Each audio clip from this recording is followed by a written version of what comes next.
On the 31st of October, 1517, a German priest nailed 95 statements against papal indulgences on the door of a church at Wittenberg, Germany. His name was Martin Luther, a priest, a heretic, an outlaw, and a thinker. His rebellious act would spiral into the Reformation and the formation of Protestant thought, which rivaled against the then dominant Catholic Church in the Latin West.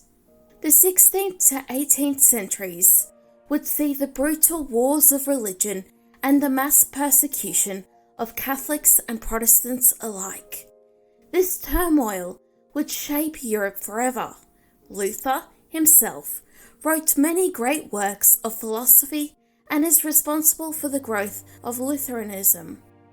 German nationalists, in particular, credit Luther as one of the finest minds produced from the Rhine to the Baltic Sea, all down to the Alps. But let's take a step back and consider what kind of historians would study Luther's move on the day before All Saints' Day. Religious historians, obviously, but also perhaps social and political historians, as well as the many scholars of war. Yet another category lingers in my mind: intellectual history. Luther did more than shape the political and social climate of Europe. He also incorporated philosophy and theology among the lands. Luther had changed the world in both the theoretical and real sense. Welcome to this video on intellectual history. Here I'll explain what it is and the many approaches intellectual historians can take. I'm Madeleine Rose Jones and I study history, literature and culture. Welcome to Snowy Fictions. Part 1. The history of ideas. Intellectual history refers to the study of intellectuals, ideas and thought patterns over time, as per the definition given by Peter E. Gordon from Harvard University. One historian may find himself fascinated by the development and consequences of neoliberal ideology, whereas another may also incorporate rival ideas such as traditional conservatism, Marxism, and the thought produced by notable parties such as the CCP, Alternative for Germany, and the current stage of the Republican Party in the United States. We ought to imagine ideas as a large bowl of spaghetti, where strands of pasta touch and blend with one another, creating never-ending connections and hidden destinations, for intellectual history has no beginning nor end.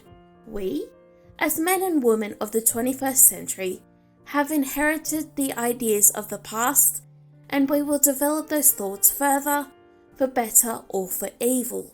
It's no surprise for intellectual historians to take fascination with dialogues between multiple timeframes and among competing schools of philosophy. Like Socrates defending himself, intellectuals throughout the ages have found themselves in the same position, hence the fascination from intellectual historians. Other concerns regard mythology, political propaganda, debating others, and the history of the book. Interestingly, and much to the credit of intellectual historians, there is a deep fascination with how ideas are received across multiple populations. Such is the case for the history of Christianity, as there are profound differences across the many Christianities around the world. So often, an intellectual historian may stumble across an idea and, like a Russian nesting doll, and find the relics of previous philosophies and radical thinkers. One good example of intellectual history is The Cheese and the Worms by microhistorian Galo Ginsberg, which is also surrounding social histories. Some works of history, such as Edward Gibbon's Rise and Fall of the Roman Empire, can contribute to intellectual history, even if that's not the main focus. Gibbons provides commentary on Roman religion, Christianity, and Enlightenment-era ideals regarding liberty and rationalism. The intellectual historian, so often, is never immune from having his own ideas and perceptions about his world, although most do aim for some form of objectivity. Part 2. Difference with philosophy. Intellectual history sounds quite similar to another humanities field, philosophy, which is described by the University of St. Andrews as the study of a variety of fundamental questions about the nature of ourselves and the world we live in. On first glance, philosophy is born out of theory and speculation, whereas intellectual history is more grounded in reality, as well as the human past. I broadly agree. As a woman trained in historical methods, philosophy is quite frustrating in how abstract it can get, especially when grand statements are made about certain topics like religion or art. But then, I remind myself of the value in the academic study of philosophy because it's through these abstract concepts and ideas that we can better understand history. A philosopher may interpret St. Thomas Aquinas' commentary on just war theory as part of an eternal discussion about warfare and ethics, in sync with ancient and contemporary thinkers. An intellectual historian, however, may view Summa Theologia as a source of the High Middle Ages, a scholastic period of learning and Catholicism, with ongoing crusades and concerns about declining power. Philosophers and intellectual historians aren't necessarily polar opposites, and there certainly is overlap. Of course, philosophers care about history, and intellectual historians have a willingness to get quite theoretical, but there's a difference in methodology and methods. Both intellectual history and philosophy share similarities, and the biggest one concerns rigor. It is crucial for philosophers and intellectual historians to present arguments rich in clarity and are alert to the work of others. There are also many opportunities to work with scholars from art history, theology, and music, to name a few. So, whilst intellectual history and philosophy may seem to have very specific definitions, there is certainly a lot of possibility and potential. Part 3. Intersectioning fields. Intellectual history intersects with every category of historical study. One can primarily become a social historian, yet still have to encounter and respond to intellectual history. Historians today have to juggle different strands of time, place, and theme, even if they specialize in a certain topic.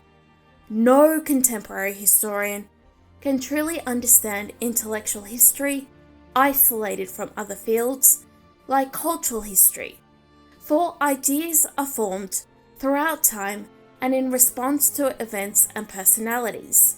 An intellectual historian, therefore, cannot merely study ideas, but must understand their appeal or decline in certain periods and places. Note, however, these ideas and those who produce them may not necessarily be philosophers. Whilst philosophy has a special role in intellectual history, we should not limit the field to certain schools or qualifications required in human history to shape the study of the intellectual past. An intellectual historian, therefore, will take interest in anyone, really, who produces and influences the philosophical climate in a given place. Yet, they are also intrigued by how ideas shape history. Being historians, there is also an interest in the reception of antiquity and the Middle Ages. I discussed this in my video concerning medievalism.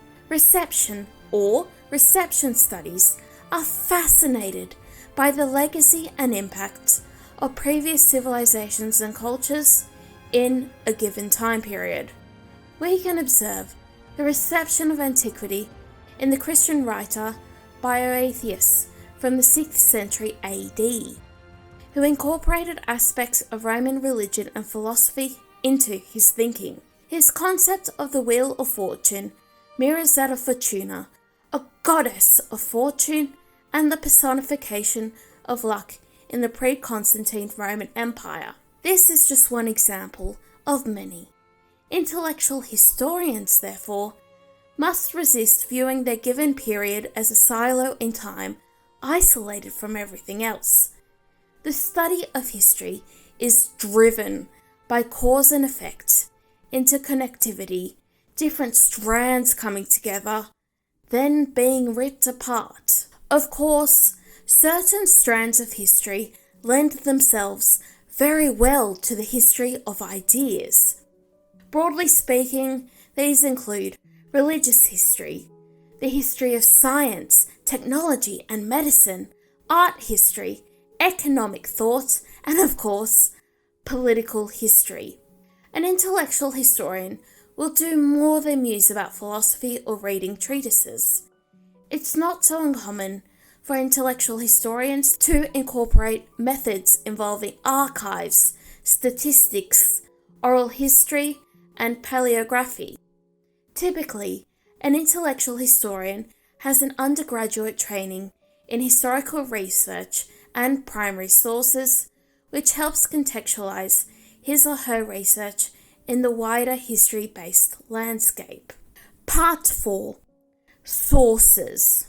Being a subtype of history, intellectual historians use both primary and secondary sources, as well as academic literature. These sources, therefore, can take multiple forms and may include manifestos, religious pamphlets, speeches, magazine articles, art exhibitions, and instructions. Remember, an intellectual historian isn't just interested in the ideas themselves, but how they are expressed, communicated, and molded over time. Take Marxism. The Communist Manifesto was first published in 1848, a notorious year for revolution in Europe.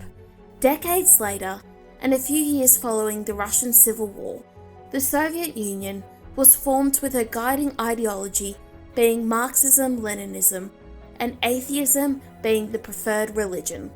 An intellectual historian must understand this development and consider the changes and perceptions that Marxism underwent until reaching the Bolsheviks. Intellectual historians, therefore, must have an excellent grasp on chronology and the many ways ideas change over time alongside societies, nations, and religions. The sources used are also dependent on the studied time period. An intellectual historian of, say, early modern France will certainly need to know English, Latin, French, and maybe German to read primary sources, which may include treatises, literature, and legal declarations. This, as you can see, differs to the primary sources and languages of 20th century America, where I imagine you would engage more with audio-visual material like a speech recording or a famous photograph. This variety certainly makes intellectual history a remarkable field in understanding philosophy and the past.